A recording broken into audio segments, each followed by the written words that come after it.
Service lane है, 20 phase में divide करके लॉन्च करा था।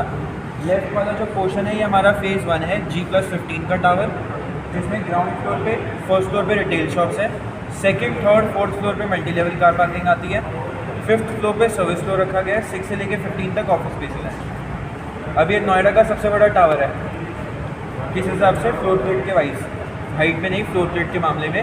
नॉर्मली नोएडा में जो टावर होते हैं 25 से 27,000 स्क्वायर फीट के बीच में होते हैं, ये 53,000 स्क्वायर फीट है, 53,000 स्क्वायर फीट। तो ये सबसे बड़ा लेआउट है। इसके अंदर 30 यूनिट आते हैं एक फ्लोर पे, जिसमें एवरेज साइज आता है 1442 स्क्वायर फीट का। 30 यूनिट है, 21 लिफ्ट है, इसमें ज़्यादा माल अवेलेबल नहीं है, तो ऐसे एज सच इतना ज़्यादा फोकस करके क्लाइंट को इतना पिच नहीं करना है कि वो फोकस नहीं इसी में मांगे। इसके साथ थोड़ा सा रिटेल पोर्शन लॉन्च किया गया था ग्राउंड और फर्स्ट फ्लोर का। ग्राउंड फ्लोर का एवरेज साइज आता है 1000 स्क्वायर फीट का, और फर्स्ट पे आता है 700-750 स्क्वायर फीट। फेज 2 क्या है, फेज 2 में लंबे वाला टावर देख रहे हो, ये है हमारा टावर ए साउथ में, G+37 टावर की हाइट है, जिसमें ग्राउंड फ्लोर पे retail shops plus business centre आता है।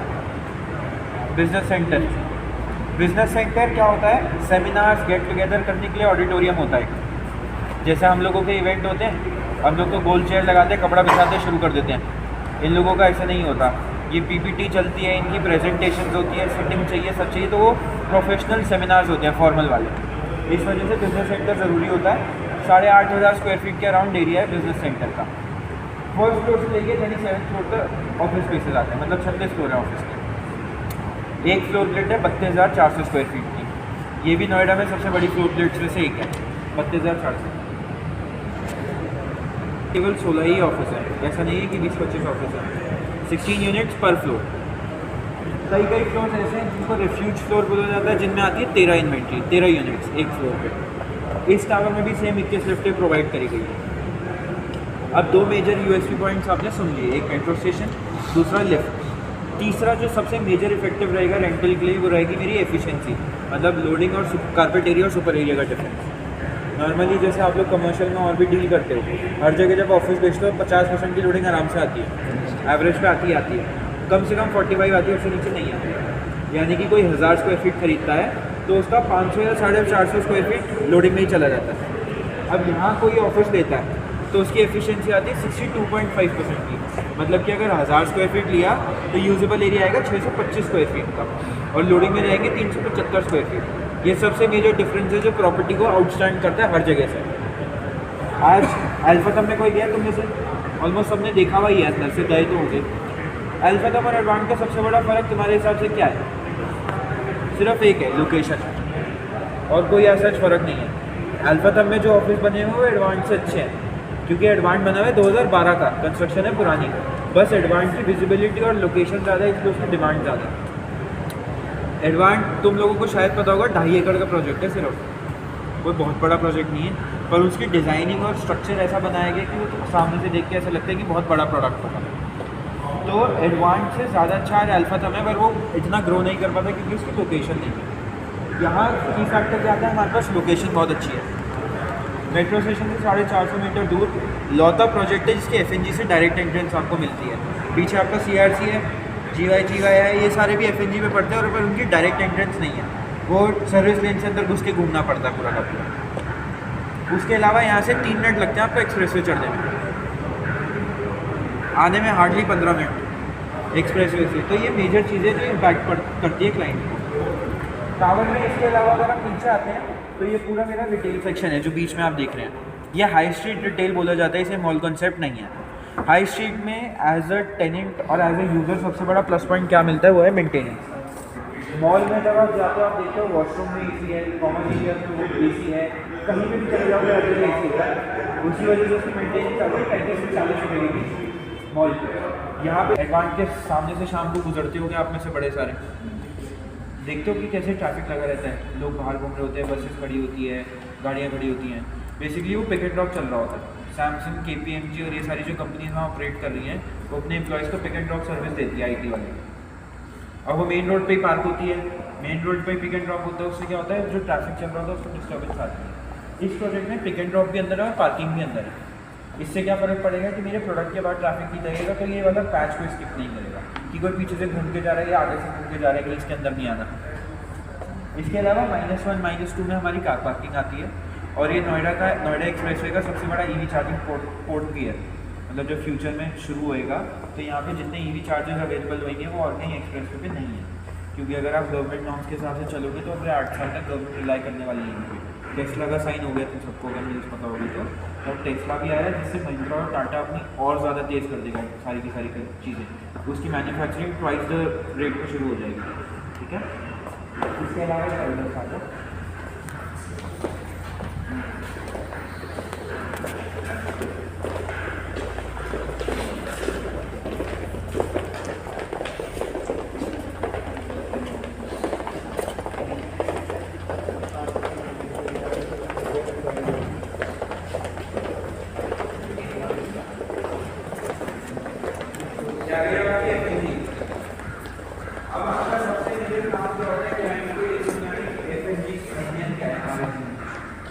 नहीं है तो किसी को समझ में नहीं आता।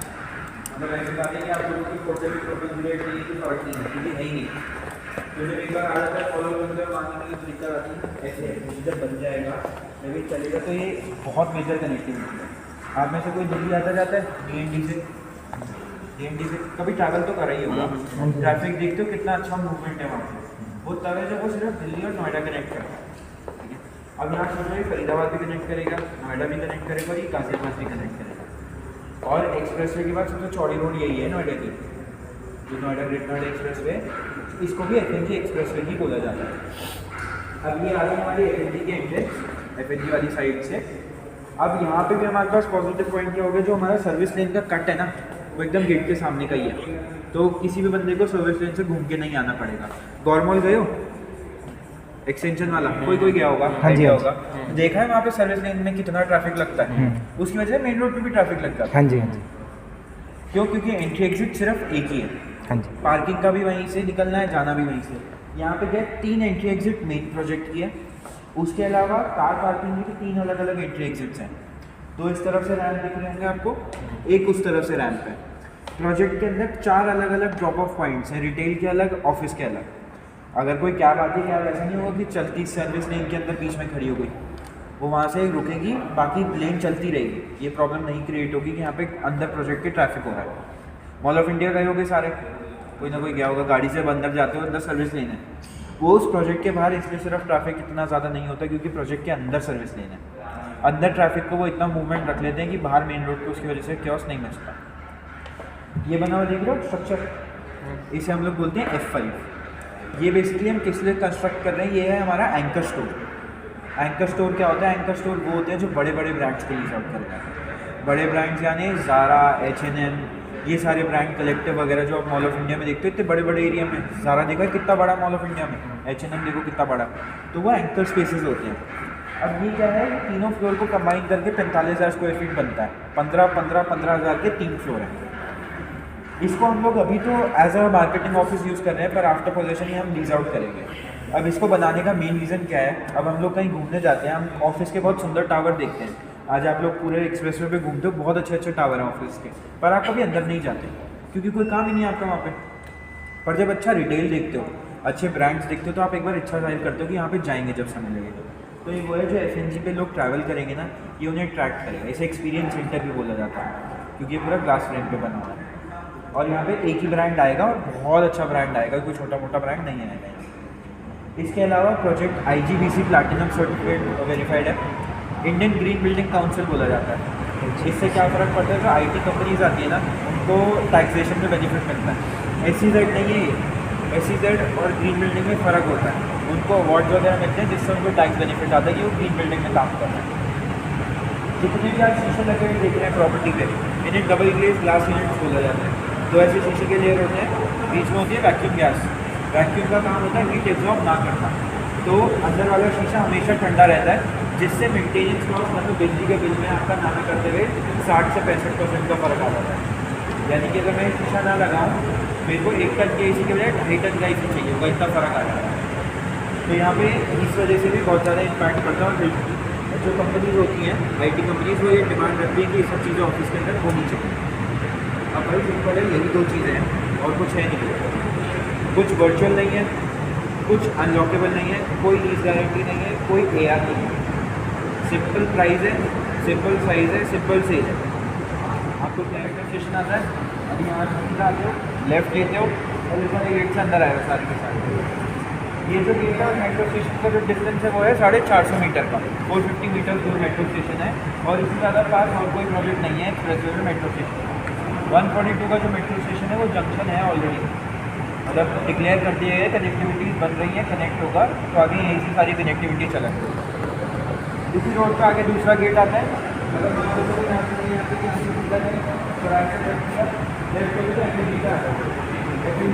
है जहाँ से एंट्री हो जाएगी। याद